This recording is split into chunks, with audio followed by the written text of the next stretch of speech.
Several years ago, Carey, I met you in Canada, and we talked about the transitions we were going through the church. And even then, I felt like there was a life message that God was developing in you related to how to help churches transition and move to change. Change that is necessary for the sake of a generation. When it comes to your story in the light of the new book that's just been released about leading change, why do you think this was a necessary message that you needed to get out to other leaders? Well, I think we tend to know what to do, we just don't know how to do it. And the whole process of leading change, I think, has skewered a lot of leaders over time. It's frustrating, it keeps us up at night. We end up burning bridges and turning friendships into bad relationships and stressing and quitting prematurely. Yeah. And so I think the stakes are so high because so much change is needed in the church in this generation. If we don't know how to broker change, it can create all kinds of unnecessary conflict. Well, you know, one of the #1 questions we get when we go to different cities and we talk to leaders is, how do I transition? How do I change this church from what it is to what I need it or feel like God is leading it to be? And one of the things that you taught me early on in those years is to transition something, you've got to know what you're transitioning to. Do you talk about that in the book? We do. We talk about a clear and compelling vision that you need to have. And I think for every leader, that's going to be a little bit different. If you're leading from a senior pastor's chair, you've got a vision for the whole organization. You might be trying to lead a department or your little piece of the pie. And so I think it looks different, but the dynamics of change are remarkably similar. You always get people who are upset. You always get people who are in favor. You always have those moments of a crisis of confidence as a leader. So I think when it comes to the process of change and the how of change, the issues really unite us.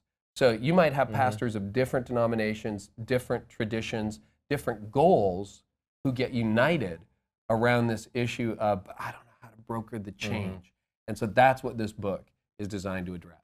Well, one of the saddest things I think I encounter when I work with leaders is they realize intuitively that something needs to change, something needs to happen, and they'll start down the path to make the change. And right when they get what I consider to be to the wall, where the real test comes, they back away before they cross that line to really see the benefit of the change. So what I'm hoping is that in this book, you'll give them the courage, the insight, the wisdom to push through to the other side to see what God can really do in their church if they commit to making a change for the sake of another generation. I couldn't agree more. And actually, one of the 5 strategies we talk about is a strategy around perseverance. And here's what I believe. Most leaders quit moments before their critical breakthrough. If they could have hung on for just a little bit more tension or taken it from a slightly different angle, they would have seen the transformation on the other side. And I think you can find a strategy to get through that rather than having to change or withdraw or retreat or quit or move on. And I hope that this, in some small way, contributes to a massive amount of change that we see in the church because it's necessary. And you're right, there's a whole generation at stake.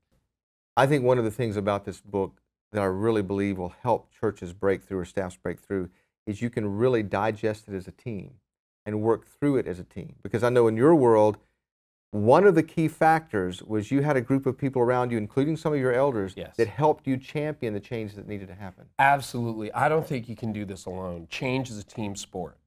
You've got to have people around you. And it always takes a leader to lead, but you really do need a team to build any change around. And so, ironically, a lot of the principles that we talk about in the book were developed with our elders. These were the result of conversations, late night meetings, trying to figure out who do we listen to, who do we not listen to, what move do we take next, and figuring this out together.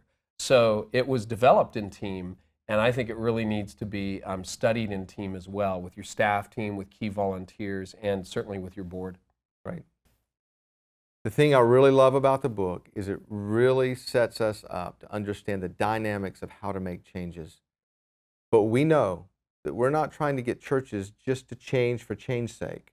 We're really trying to get churches to understand why they need to change to begin with. And that's the motivation behind the book and why you wrote it. If there's a lot at stake, if churches do not make the changes they need for the next generation. Absolutely. And I think one of the things that's at stake for sure is the dream. Every leader has a dream. God has a dream for the church. Every leader has a dream for his or her area or for the organization they lead. And I see so many leaders who die to their dream. I see so many leaders who just decide, this isn't going to happen on my watch. This isn't going to happen, period. And so they settle. And I really dream of the day when leaders don't have to settle, because the dreams are noble. The dreams are worthy. Often it's just the process that gets lost.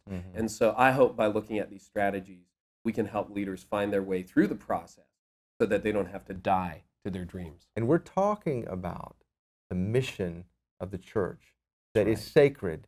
And in understanding that mission in a way, we reevaluate and rethink everything else we do for the sake of that mission. Absolutely. I remind myself all the time, and our leaders at our church all the time, God has far more invested in this than we do.